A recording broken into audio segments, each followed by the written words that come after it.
Hi everyone, I hope you have a wonderful day. My husband and I cored this piece of black walnut crotch probably about 4 or 5 months ago. This is the bigger of the four bowls that we got out of it.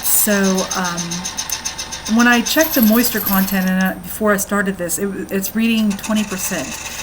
That's not the whole bowl. I checked it in several different spots. Everywhere else is reading 20% except for this one side, and it's reading like 12%. And I noticed when I picked this up that one side of it feels more dense than the other, more heavy than this one side. So as it's spinning on the lathe, it's not spinning very true. It's kind of off. It feels kind of off balance, and I'm able to feel that in my tools. And it's just on that one side. But the measurements on this bowl is 16 1/4 inches wide by 7.5 inches high. I hope you guys enjoy this video.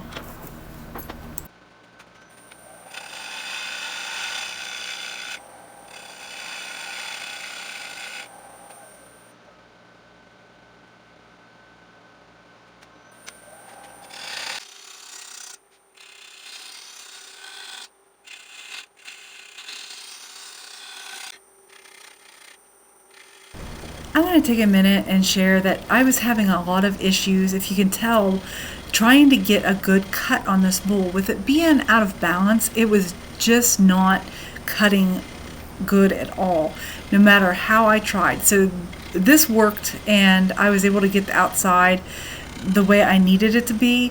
The inside of the bowl is a completely different story. It was a nightmare, but I ended up turning a pretty nice looking piece after it was all finished, so I'm pleased with that. I will let you guys enjoy the rest of the video and let me know for yourself what you think.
The bottom of the bowl is a little thicker than I would like it to be. I can't put it back on the lathe and fix it because I don't have any way of doing that. So it's going to have to stay thick. This bowl is definitely on the heavier side than I'm used to, but I think it's due to the fact that the bottom's just a little bit thicker than it should be.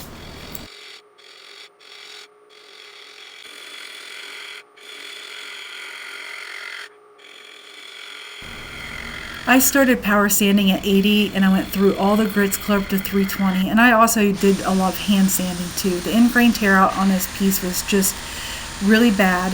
I decided to stop the lathe and put it in reverse and shear scrape in reverse to see if that would help with the tear out. Now trying to get between the big door and the lathe is very hard to turn like that because you have no wiggle room.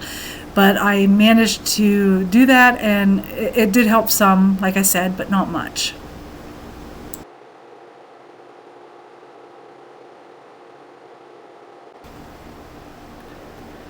I decided to add a band to this, and I wanted to do texturing. So I marked out the area where I wanted my texturing to go, and I decided to go with the 5mm texturing head for the Robert Sorley texturing tool. And I'm just going to go ahead and just work this back and forth until I get the texture that I want. And I'll let you guys finish watching that. I'll jump back here in a second.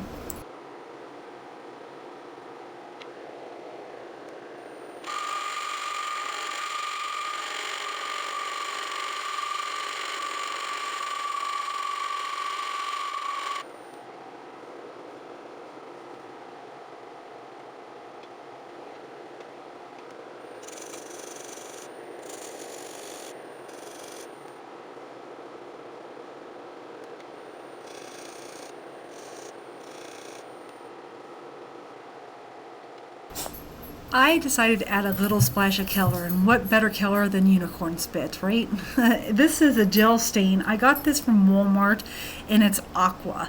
And I thought that would look very nice with the black walnut.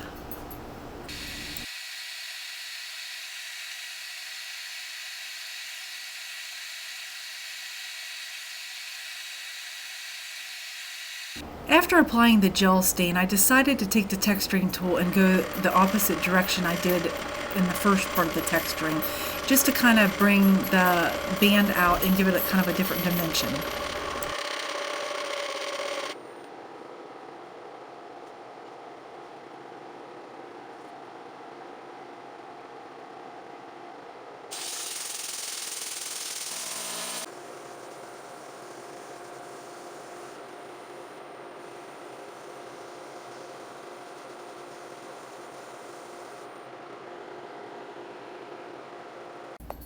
For my finish today, I'm using Axe Sanding Paste, Tried and True Original, and Axe Polishing Paste. If you are interested in Axe products and have not used it, great news! I could save you 15%. All you have to do is click the description below, find the Axe link. At checkout, enter coupon code TANYA15.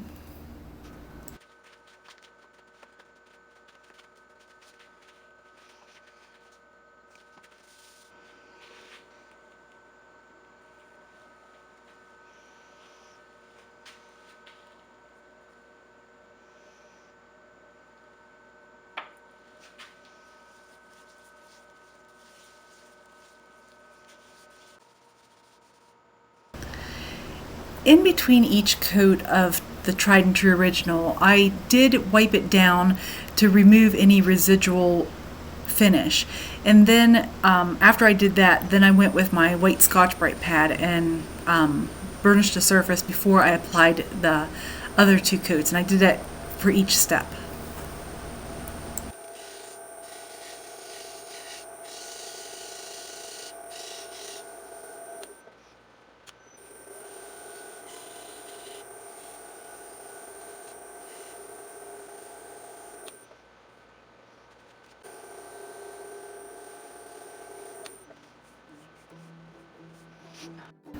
Alright guys, we made it to the end. I hope you enjoyed this video. If you did, don't forget to give me that thumbs up. And if you're new to my channel and you made it this far, please consider subscribing and hit that notification bell so you never miss out. There's glam shots at the end. Let me know in the comments what you think. Until next week guys, goodbye.